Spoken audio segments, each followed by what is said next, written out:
Good evening and welcome to Gunner Shot. In this episode, I'm going to talk to you about the military technology of this century. The reason I've taken this subject up is because uh, last week I spoke to the Northern Command in their technology seminar, and I just had time enough to broach on the subject. There's a need to understand the subject in a bit of depth and then see where to take it from there. Look, the technology of the last century was a lot of hardware. In fact, I had mentioned in that seminar that USA was producing military aircraft by the hour, tanks by the day, and warships by the week or even less. The entire American industry was focused on churning out military equipment which could beat the Germans and Japanese qualitatively and quantitatively, and they did it successfully. Now, the issue in this is that we're talking of military aircraft, tanks, aircraft, ships, right? And a major issue which comes out of this is that it was almost a military industry versus another military industry, right? And the technologies of that time were the brick and mortar technologies as we understand it today. So, what then are the technologies of this century? The technologies in this century have vastly changed. Just to enumerate before I get into each of these, we're talking of quantum computing, we're talking of artificial intelligence, we're talking of space, we're talking of cyber technology, we're talking of additive manufacturing, we're talking of synthetic biology, semiconductors, energy, communications and networking, cloud memory, data sovereignty, and lastly, robotics. These 12 technologies are going to drive warfare in a different direction altogether. And this is something we need to understand uh, in slightly greater detail. Now, when you look at quantum computing and AI, these are interrelated. Quantum computing is going to change the way you compute, the ability to compute at speed, and the ability to compute at mass. But that quantum computing is still over the horizon. It's an aspirational technology, but it's coming. Then you look at AI. Today, everyone talks of AI, everyone talks of open AI, everyone talks of chat GPT. It's a large language text based AI model. The complication and the military requirement is not only a large language model, but also a video model, a visual model. Well, if you ask me, both these go hand in hand. As you, the requirement of AI increases, or as AI technologies progress, you need large quantum of computing at speed, and that's where quantum computing is going to come. AI and quantum computing put together are going to revolutionize the way we do business in everyday's life and warfare in particular. Of course, as far as AI is concerned, there are a lot of ethical issues about it, but that we'll talk about later. The leaders in this field are USA and China. In fact, China has got a lead over USA, as they say. Now, what is this issue? Right? The fact is, today at this point of time, India is nowhere on the AI scene. But India is threatened by AI because China, with its big data approach and its ability to, it's taken a lead on AI, is marching ahead. I had put this out in an article called Chinese AI and India's National Security. You can go to my website. The link is there. In this article, I've explained from a layman's perspective as to how AI is built, how it operates, and how big data operates, and how Chinese are using this big data for surveillance and intelligence purposes. From a very, very fundamental viewpoint, AI lends itself to surveillance, it lends itself to decision making, it lends itself to intelligence processes. Control and networks, large scale, can be controlled. It, its predictability or predictive nature enables maintenance very well. And this is something I think we need to focus on. The next thing is space. Now, the beauty about AI and space is that they are being made or used in scale or exploited in scale in the civilian world. Today, OpenAI is the flavor of the season, and as far as space is concerned, it is SpaceX. Right? Just to give you an idea, today there are about 4,550 low Earth orbit satellites up in space. Now, well, you'll think it's a large figure. It is a large figure, there's no doubt. And from the normal news which comes out, everyone thinks that it is the Chinese who are up there. If you don't think of the Chinese, you'll think of the Americans. Right? But there is something else which is happening, and that's interesting. The interesting thing is the one who's the biggest player in space today is SpaceX, a private company. And if you see this list of the top 30, 31 companies or agencies or companies which I put across, you'll see that almost the entire scene is dominated by USA, and it is then followed up by China. Though you see the Chinese ranking is at number 4, but if you go down the line, you'll see a lot of Chinese entities are using space, or I would say have their satellites up in space. Where do we stand? That's $1 million question, right? If you look at it, we in ISRO, as per this chart, which is from open source, mentions that we have about 47 satellites, and we are 14th in the list, right? It's not a great number. And if you go further down, you'll see that the US Department of Defense at number 16 has about 45 satellites. Right? While we have a presence in space, the question at hand is, does our military have a presence in space?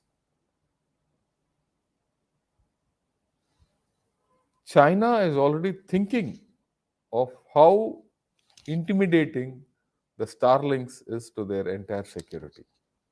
If you look at it, between China, USA, and UK is also a big player in this. They virtually cover every inch of the globe, and you realize that you are under constant surveillance and supervision 24/7. Today, you don't have the ability to monitor them, but they have the ability to monitor us. So, is there a case for us to think out of the box and take measures to hide ourselves from this gaze, or use subterfuge to fool this gaze? Both are possible. Okay, now let's look at something else. Let's look at cyber. Everyone knows that cyber is increasingly becoming important. The recent AIMS attack tells us that some of our networks can be down at crucial points of time. Someone has the capability. The normal thinking is that the finger is pointing towards China, it could be towards Pakistan also, or anyone. Do we have this capability? Why is this capability important in the Indian scenario? The thing is that China lays a lot of stress in its operational doctrines on networking and intelligization of the battlefield or informatization of the battlefield. And if you are adept at cyber warfare, you can harm them. The question which begs is, do we have a plan to do so? Cyber could be defensive and offensive. In fact, all these technologies have a defensive uh, character and an offensive character. If you ask me, cyber is a low cost, the poor man's sword, which can you can hang over his head, the enemy's head. The next technology which I want to talk of is additive manufacturing, or we also know it as 3D printing. Why is this important? It is important in anything you do in aerospace. It is important in any structure you make tomorrow. It helps handle difficult material like titanium, which are lighter but difficult to handle, difficult to machine. Tomorrow's structures have to be lighter and complex. It helps you handle difficult alloys because you build layer by layer through a computerized process. Do we have this technology in India? Yes, we have this technology in India. Are we using it intelligently? No, we are not. And I'm not talking of the civilian setup, I'm talking of the Indian Army or the Air Force and the Navy. Are we using this concept of additive manufacturing in our GSQRs? We are not. Okay. The next factor is synthetic biology. What is synthetic biology? Very few of us have even heard this name. How is it useful? It's useful in treating our men in the battlefield. It is useful, especially in our high Himalayan terrain. Synthetic biology has answers for certain medicines which we will sorely need and to keep it in those high altitudes. Right? The next thing is semiconductors. Now, semiconductors, everyone knows about semiconductors, everyone knows about the CHIPS Act, which USA has put out to block uh, the whole thing from China. But do we need that kind of semiconductors? No. But do we need semiconductors? Yes. It's not only semiconductors. When you talk of semiconductors, there are a whole lot of other things which come into play. Right? Last year, I had written an article in the first post where, though the thrust of the post was on leveraging anti-China sentiment towards strategic autonomy uh, by various methods, the some content was about semiconductors, the startup ecosystem, software boom, and the indigenous processors. You see, when we want to get, the government is going in for a PLI scheme for semiconductors and the thrust to make semiconductors in India. We don't need the latest technology and the latest, thin wafer semiconductors. You need semiconductors of a year, a generation old, or even 2 generations old for most of our systems. But then semiconductors alone will not help you through. You need to have a startup ecosystem which helps the semiconductors industry and the rest of the things to take your programs through. Then, of course, there's a software boom in this country. We have a whole lot of people who are very proficient at software design, software writing, coding, testing, and then coming out with original programs. After all, if you go to Silicon Valley, half of them are Indians. Right? You put these three together, you have a ecosystem which can lead you on to networks. But then the missing ingredient in this is the indigenous processor. Well, very surprisingly, 5 years back, the present director of IIT, Mr. Professor Kamakoti, he had he and his team had designed a set of indigenous processors. They've come of age. The highest stage of processor may be a year or two away. These processors are not the latest, but they do the trick. You put these four things together, you can power or most of our military systems. Because most of our military systems do not have to compete with smartphones. And where there's a requirement to compete, we can adjust and import processors and chips accordingly. 80% of our requirement is in one generation old systems and slower processors. Have we thought about this in an integrated manner? I don't think so. We did make an effort in the MOD to put all these things together. There was a committee which was constituted to look into how to bring this whole thing together. But that was 1 year back during COVID, and I have not heard of it for over 1 year now. And that's where we are.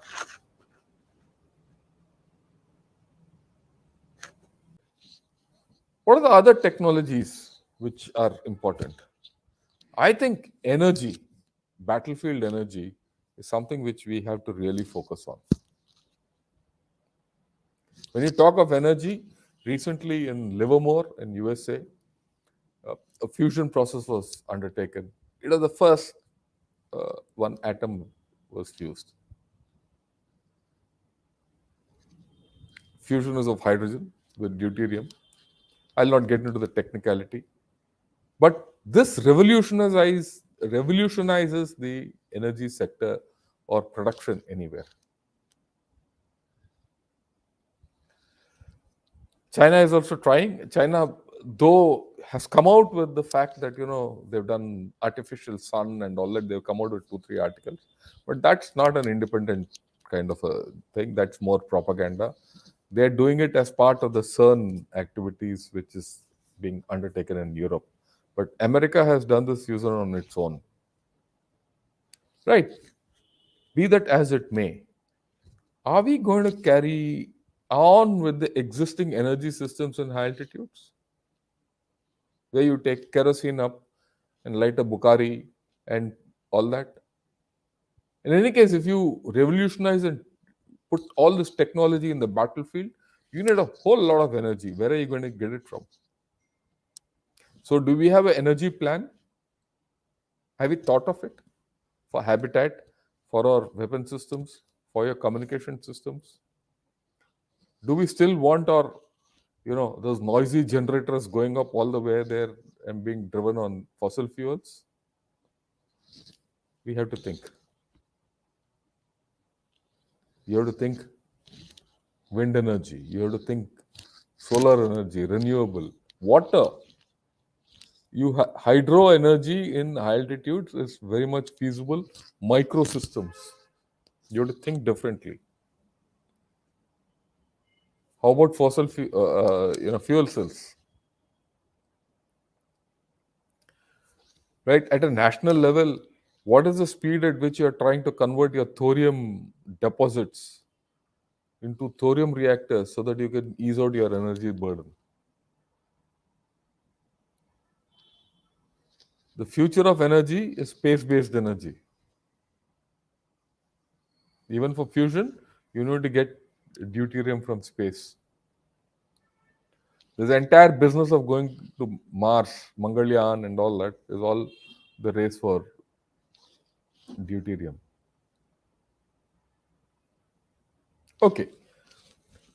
So we have to rethink the requirement of energy in our battlefields. And mind you, in the Himalayas, which is our future Karam Bhumi and battlefield, you need a lot of energy, right? For anything. Okay. The next thing is, of course, communication and networking. This goes with the semiconductors, which I spoke of. Again, you need fiber optics, you need semiconductors in a big way, and you need communication networks. But here, let me put it across. I think the army, especially, is probably not thinking right on this, or rather, they don't have a holistic view. Let me give an example. We inducted the uh, artillery command and control system, combat command control system. It's popularly called the ACCCS.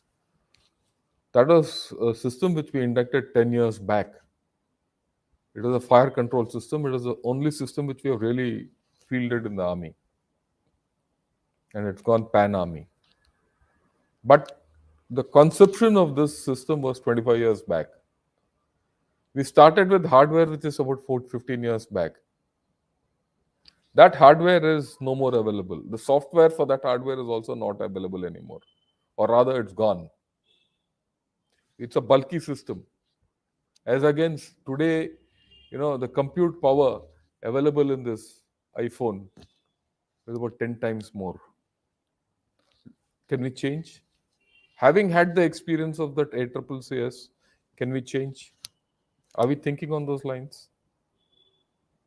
We also have to understand that the weapons for which the ACCCS was made at that point of time has undergone a change. You have newer weapon systems. Of course, luckily, they are compatible with the ACCCS architecture. But are we thinking of upgrading the ACCCS? If you don't, the ACCCS will become a white elephant for all of us. The army needs to think very seriously about this communication and networking systems. Also, at the same time, we have to think whether things like the operational and intelligence system or the ADC&R system, which we've been working on for the past 10 years, is it time to ditch and get into something new? Because technology has changed. I think there's a very serious requirement of focus on this and not leave it to some guy on the sidelines to carry on doing. If you don't have networks, you're going to suffer. Then the issue of cloud memory. Do we have cloud memory at all? The issue of cloud memory and data sovereignty are interlinked. Today, cloud memory is resident in all over the world. Leave China out, rest of the world is mostly with Amazon and Microsoft. Each cloud center could be the size of about 20 football fields. Can we think of it? With their own generators, fail-proof power supply, batteries, generators, their own power plants, dedicated hydronet electric systems. I don't know if we have one. I don't think so. And unless you have your own cloud, especially for the army, navy, and the air force, your data sovereignty is at risk.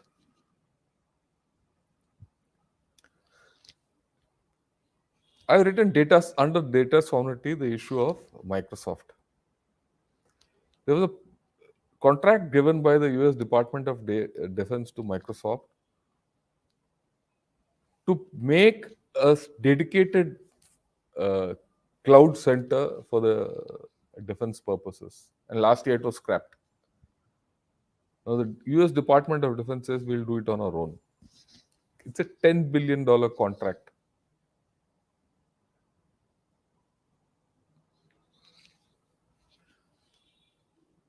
In all my interaction with anyone in the Army, Navy, and the Air Force, and even the DRDO, these are not spoken of. When you go for conferences, you talk of ammunition, you talk of guns, you talk of missiles, you talk of tanks. But who's talking of this?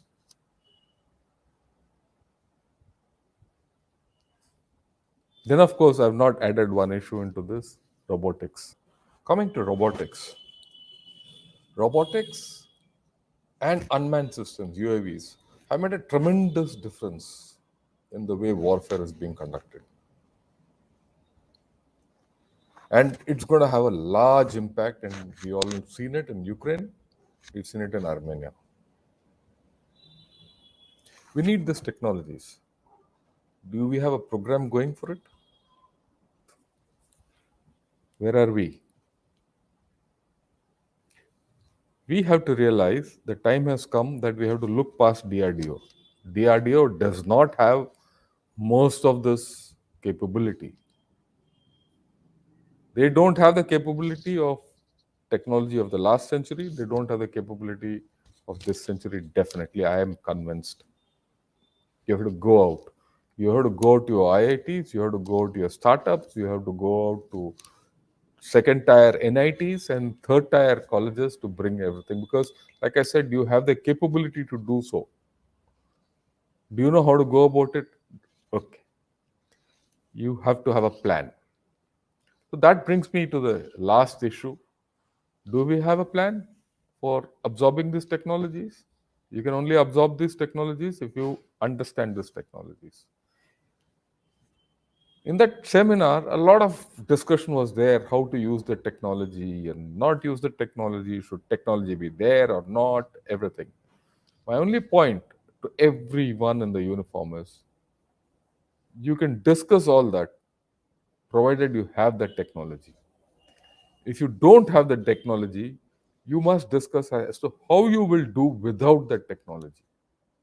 It's not as if that you need all technologies. Take the case of Iran. Iran doesn't have aircraft. It doesn't have many things. But its strategy is different, the way it's going to fight. So if you don't have the technology, very clear as to how you're going to fight. Do you have that plan? The next thing is, based on your entire way of going about doing things, what are the technologies you need? Identify them and make them. Because technology which is owned is cheap. Technology which is bought is very, very costly and virtually unaffordable. Then let's be clear. How do we get hold of the technologies which we need? Some technologies, like I said, AI and quantum computing, you have to invest into the future.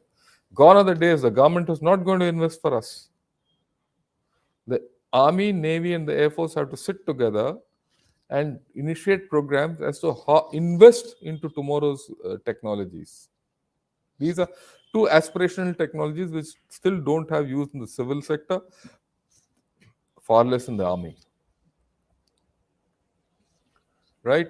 So we need to know how to get hold of the technologies we need. Then, of course, the million-dollar question which I ask: is there a requirement for all the technologies in our scheme of things? We have to be clear about that. There's no point saying that you want all the technologies. You need to say, okay, what are your strengths in these technologies? What is it that I can get hold of? If I can get hold of that particular technology, how will I use it? If I can't get hold of the technology, how will I live without it? And how will I fight with it?